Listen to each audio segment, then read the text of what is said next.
Hello and welcome to the Bitchy Quill, where we talk about publishing from a feminist perspective. And I am author H.L. Brooks. I'm author Cardyn Brooks, and today we have the very great privilege of having a conversation and interview with author Cherry Dawn Fagbemi, author of, oh, as I take my notes out, author of Bad Seed, The Midnight Cries of an Island Girl. I would I would describe this as kind of a little bit of a thriller. It has mysterious elements and all that. But okay, let me not get ahead of myself. Let's let, let's start with your publishing journey Yeah, because everybody wants to know about publishing how people journeys. get started. And so let me ask you this. What's your actual profession separate from being a novelist? So I am a graphic designer, web designer, and I operate my small business. Excellent. And are you like commercial, like for businesses, like graphic design? Personal, Yeah. Oh, nice. yes. Okay. Excellent. And around how long have you done that? And then what made you Oh, expand into over being a 30 novelist? years. I've been Oh, doing it wow. for over 30 years. Well, how's that possible when you're 32? Thank you. Yes, yes, yes. I've been That's doing it for over 30 years. excellent. And then in that your professional journey of the with your graphic designer, what what led you into then writing? Like, was there something in your experience that you're like, Is hey, this your first novel? yeah, Is oh this your yeah. first Yes, it manuscript that is. you It, wrote, it or is. It is not my first attempt, but it is my first published novel. I wrote my first one 20 years ago. It's still a work in progress. And then during the COVID shutdown, I started writing again. Um, and I just start a new one, started Bad Seed. And then had And something happened during COVID that you're like, hey, I have this idea, I'm going to I had pursue it? time. There was a Yeah. lot of time. I had that, nobody was going to work. Right. So I took that time and I started writing. And over that period, I wrote several children's books and a few nonfiction as well. But those are short stories. Okay. And Yeah. a little bit of a tangent. So, with the children's books and the short stories, do you have an idea in the back of your mind about like with the success of this, of pursuing those others, or you're still really focusing on this? Both. Okay. Yes, but I'm more focused now because this is new. So I'm more focused on getting that out. But the other children's books, they're up on my website. They're available on Amazon and Ingram. So, but right now, Bad Seed is my focus. Yeah. How I got started, uh, while I was doing graphics, my boss's wife, she is an author, published author, poet, and she requested my help in typesetting her manuscript. So we worked closely together, and I read her books before she had them published. So that's why I kind of developed a love for writing. Almost That like a little was nod from the my universe early to, 20s. mm, And then when I migrated, I started my first novel, which was called uh, Roses in Oak Cliff. Roses in Oakland? Oak Cliff. Oak Oakland. Cliff. And is that Oak a Cliff. place in Jamaica? It's a city in Dallas. Oh, okay. Gotcha. A little, not quite Jamaica. Um, Yes, right. is So it a after that's after similar I genre? migrated. I'm sorry. Is it a similar genre as Bad Seed, or is it a completely Yes, different? Okay. yes, similar. So you But just this like this sort of style of Yeah, it's hauntingly. a little, yeah, it's very atmospheric. It also reading it made me think a little bit of like the noir films, like a little bit like Gaslight, like like real classic noir, where it's very immersive. Like all your settings, whether it's in Jamaica or the United States, just you get a sense of like, oh, this is how it feels, this is how it smells, this is how it is in the daylight versus nighttime and whatnot. I mean, your sense of I could very easily see this being a movie when I was reading it. That's what I was thinking. Like that mm, But there's that added mystery, Yeah. like not giving everything away Mhm. until it was the right time to give it away. Do you want? I think a perfect example of that is the opening line to this, and actually, Candace can, Cardyn, That's all right. Cardyn, Candace is my government name. Cardyn can read a little bit of this, but you're going to get a sense of how the book is from that first sentence. Sure.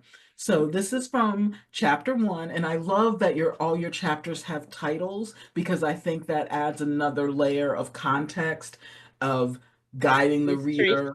Yes, and also intrigue because the first chapter is called The Naked Chase, and it's from Vivian's point of view.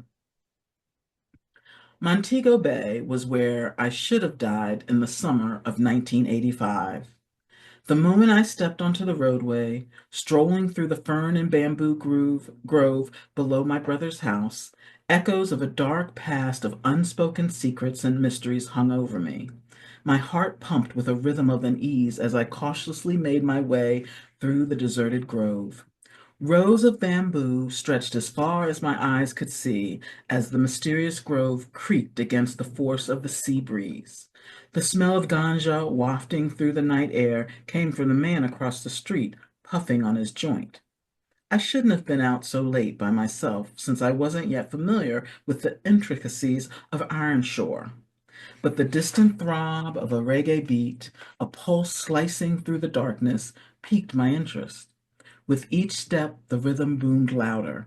Its allure was irresistible, beckoning me to join the feet as shadows danced in the flickering disco light and laughter mingled with the sounds of music, a rhythm that was bound to get me. The magnetic force pulled me toward the euphoric pulse. It was more tempting than my 18-year-old body could resist. But as my wandering feet drew close to the hypnotic sound, the silhouette of a man invaded my space, stopping me in my tracks. Excellent. As you said, immersive, very immersive and mysterious.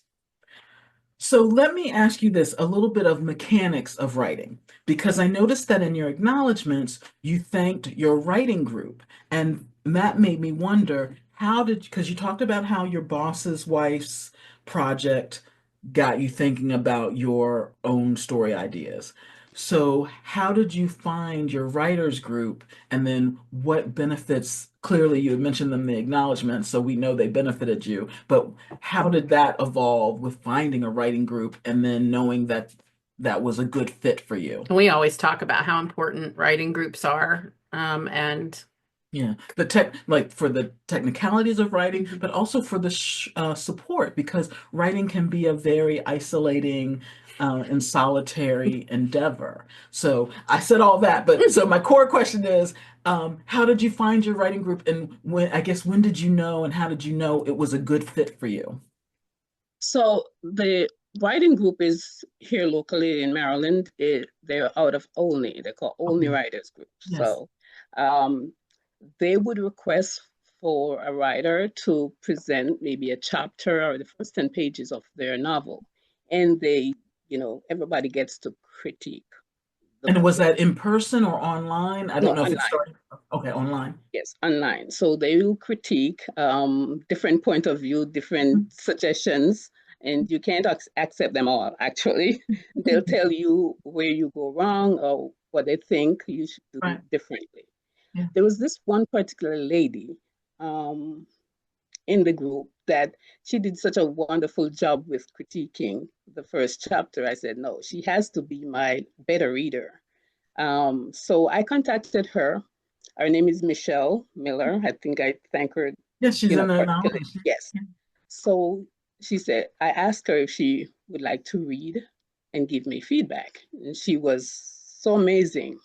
She read the entire thing and she gave me like a full um, page, chapter by chapter, Oh, wow. wow, yes, that's nice. review Yeah. of the book. And Yes. also that tells So, me that she must have really enjoyed it, because oh yes, yes, for she her to did. Yes, read she it and did. then give you that kind of feedback, that's Yes. somebody who enjoyed what she read. Yes, she said that. She said that. So I autographed a copy to her, mailed it to her. She was one of the first people I sent a copy of the book to, Nice. thanking her for it because, yes, she's amazing. Oh, that's great. And let's talk about a little bit the mechanics of writing too, because I think sometimes when people are starting their first book, And sorry, maybe, we'll get back. I mean, sorry to oh, interrupt yeah, you, yeah. but the besides Michelle, there's also my, long decades long friend. Her name is Lorna Finnegan. She lives in Jamaica still, but everything that I write, she's like my sounding board. I'll send it to her and she'll give me feedback and she's one of those ladies who she'll push you. She said, "Oh Terry, you gotta get this out." I procrastinate, I don't want to put it out. And she said, "No, you gotta put it out." So Mhm. she's also one of the people who gives me feedback for everything that I write. That's excellent. Plus, it sounds like she's honest and trustworthy in terms of your friendship and then her Oh feedback yes, we've on been what you. friends since maybe I was 21. Oh, Yeah, wow. for a long time. Mhm. Yeah. Oh, that's fantastic. No, I love that. Um, so along with that though, about feedback, what I was wondering about your process, how did you find, like, once you made the decision to pursue developing the idea and you have your own business and your own obligations personally and professionally, what approach did you use to writing? Like, are you a person that says, okay, I'm going to get up an hour earlier every morning and work on it, or I'm going to work on the weekends? What kind of approach did you end up that, resulting One in of this? One of the good things about owning your own business, you can find time. Whenever you have a slow period, whenever I have a slow period, I write. Mostly, though, I write at night when I come home from work, Yeah. and the night is all mine. Yes. Like I'm up until 2 o'clock in the morning. Gosh. That's when I write. Yes, Mm. but during the day too, I'll steal a little time when I'm not busy at work. Okay, well, that's really discipline. That doesn't surprise me. Um, because I think sometimes, especially especially with the first book, the expectation is like, oh, well, I should, carve out X amount of time and I should be on a schedule and whatnot. And so what I find really encouraging about your approach is I think that's the more common thing where you write when you can, because, and we've talked about this before with each other and with other authors, is not getting hung up on how a writer should behave. It's doing the thing in the way that works for you. And that clearly worked for you. Because it's a really good read. And it's a compulsive read because at the end of each chapter, you just immediately want to keep reading to figure out because you leave these little clues and these little threads, and then so when one thing is kind of revealed, then something else is like, hey, what's that? What's um next? yeah, Yes, so I'm also a writer who I'm driving and in my head, I'm writing. yeah, I'm thinking of things to write. And as soon as I can, I jot it on paper. I am a pantser. I don't yeah, plan. I don't write down any, yeah, things like in order, chapter by yeah, chapter. I write yeah. straight writing and, you know, until I get to the end, Are you basically. are you working on another project at this point? Is it an extension of this It's not it's not an extension. Yes, I've completed the next my next novel. It's in the editing stage right now. It's 300 and something pages, a little bit smaller than that, but it's Mhm. still, yes. And it's still in the same genre, but it's not uh the same sexual Right, violence. It's not. right, It's a dealing with different trauma. kind. Right. Yes. It's called The Jacket. It's a derogatory term Oh, we use in Jamaica to describe um, children whose parents or whose mothers mhm. are unsure of their father's identity. And what So, is it called? a jacket, Like a jacket, like, Okay. okay. I yes. So that's Well, the terminology. I'll have yeah, to, do you yeah. know the origins of why it's called a jacket? I don't know their origins, but I know if Now you I'm talk to a curious. Jamaican, Right. everybody who's a Jamaican, if they Yeah, say right, your right. child is a jacket, they know what Oh, you're talking about. Okay. interesting. Okay, well, so now I can't wait till that comes out.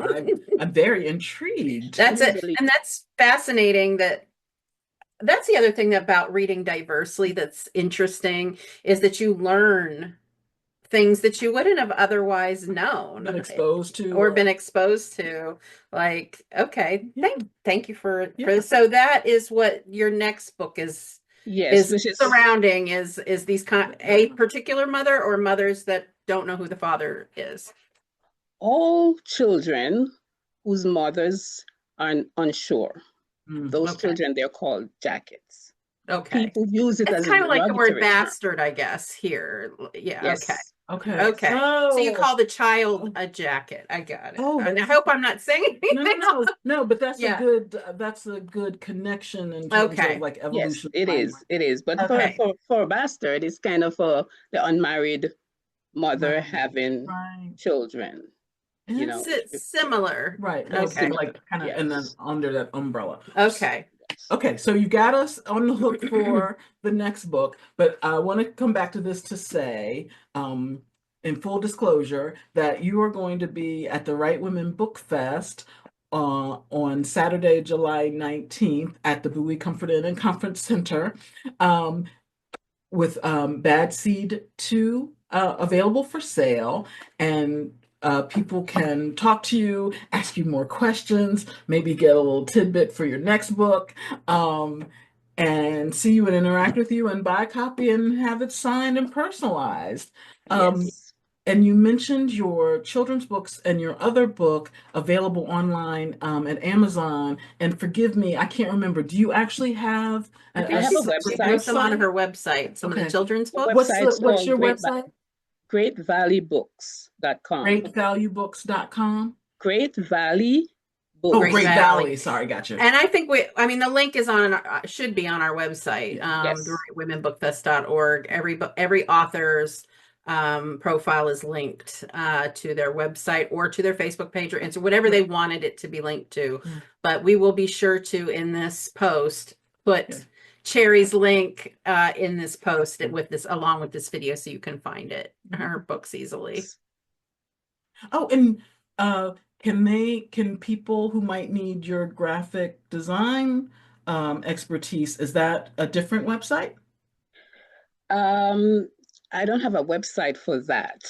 Okay. So no, it only relates to my books. Okay, I got you. Okay. I just wanted to ask to be sure. All right. Mhm. All righty. Well, we're really looking forward to seeing you again. We saw you not that long ago at an event at a library, and it was good to see you. And we're looking forward to seeing you again in July at the Right Women Book Fest. And thank you so much for participating with us and for allowing us to have this time to chat with you and to learn things, as we Yes. always learn something in every interview, every podcast, every blog thing, everything we do, we learn something. And we're grateful for people who impart these things to Yeah, for us. that And exposure and opportunity. And yeah. thank you so much for having me. And thank you so much, Cardyn. Cardyn was one of two people, Cardyn and Aliyah. They pushed me. They said, "Oh, Cherry, go ahead and publish," because I was kind of procrastinating, whether I want to. It was ready yet to be published. Aw. And My after they pleasure, read my it, they gave me privilege. the confidence actually to go ahead, move forward with it instead of just, wondering whether or not this thing is ready to go. That's So the best compliment. Thank you for yeah, saying that. But thank let me you. just be transparent. When you read that passage at the that event at the Bowie branch library, I really didn't want you to stop. So it was total selfishness on my part. I'm like, when is that going to be available? So it's total reader selfishness on my part. But I'm so glad that it helped you know that this was the thing to pursue. It's excellent. Yes. Thank And you. Thank thank you. you to everybody who supports smaller and indie authors, indie bookstores, events like ours that highlight and amplify women and marginalized voices. We hope that you will come out to the Right Women Book Fest Tickets are on sale right now at Eventbrite, and they're just $29 plus a little Eventbrite fee, and you will get to meet Cherry and so many other wonderful authors. Cherry could be your next favorite author. She could be your next auto buy. So please come out, pick up a copy of Bad Seed, and thank you again, Cherry, for being here with us today. Thank you. Thank you.